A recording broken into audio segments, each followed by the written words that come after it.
ഓ, പല പല ലക്ഷണത്തിൽ പല സൈസ് പൊട്ടലുകൾ കണ്ടുണ്ട്. അതെ, ഇതൊരുമാതിരി ബോംബിട്ട പോലെ. നോക്കണ്ട, തോറ്റ സ്ഥാനത്ത് റൂമിൽ തലയിൽ മുണ്ടിട്ടാണ് നടക്കുന്നത്. ഇതിപ്പം ഡേ 2 ആണ് കരച്ചലിന്റെ. അയ്യേ, അവനെന്തി പിള്ളേരെ പോലെ? പിള്ളേരാണല്ലോ, തന്തമാര് റിട്ടയർഡ് ആയി മക്കളെല്ലാം ആ സീറ്റിൽ പിടിച്ചിരുത്തിയ. അപ്പൊ ഈ അവസ്ഥയാവും.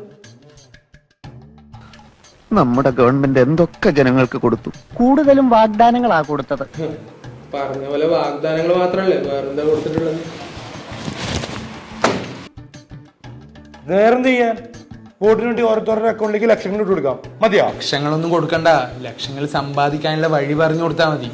നമ്മളെ നാട്ടിലുള്ള പ്രധാന പ്രശ്നങ്ങളിൽ ഒന്നാണ് തൊഴിലില്ലായ്മ. അവന്മാര് അതിനുള്ള ഐഡിയ പറഞ്ഞു കൊടുത്തു. ദുട്ട് പെട്ടിയിലാവാനുള്ള വഴി പറഞ്ഞു കൊടുത്തപ്പോ വോട്ട് താനെ പെട്ടിയിലായി. അതന്നെ ട്രേഡിങ്. നമ്മളെ നാട്ടിൽ പഠിത്തം കഴിഞ്ഞ് തെക്കും വടക്കും നടക്കുന്ന ഇഷ്ടം പോലെ പിള്ളേരുണ്ട്. SSC PSC അതും ഇതും പറഞ്ഞ് നടക്കുന്നവര്. അവന്മാർക്ക് കറക്റ്റ് കരിയർ റൂട്ടാണ് ഇവർ സെറ്റ് ചെയ്ത് കൊടുത്തത്. അതും പ്രൊഫഷണൽ ട്രേഡേഴ്സിന്റെ സഹായത്തോടെ. കാലഹരണപ്പെട്ട മുദ്രാവാക്യം വിൽക്കുന്നവരെക്കാൾ ഇന്നോവേറ്റീവ് ആയിട്ടുള്ള ഐഡിയാസ് കൊണ്ടുവരുന്നവരാണ് പുതുതലമുറയ്ക്ക് ഇഷ്ടം. എത്രയൊക്കെ ട്രേഡിംഗ് ഓടിക്കണം. അതാണ്. അല്ലെങ്കിൽ നല്ല ബുദ്ധി നമുക്ക് പതുക്കല്ലേ തോന്നാറുള്ളൂ.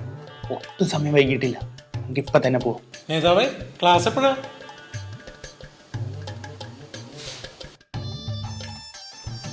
ക്ലാസും രീതികളും സിലബസും ഒക്കെ മാറാണ്. ഇനി ജയിക്കാനുള്ള കളികൾ മാത്രം.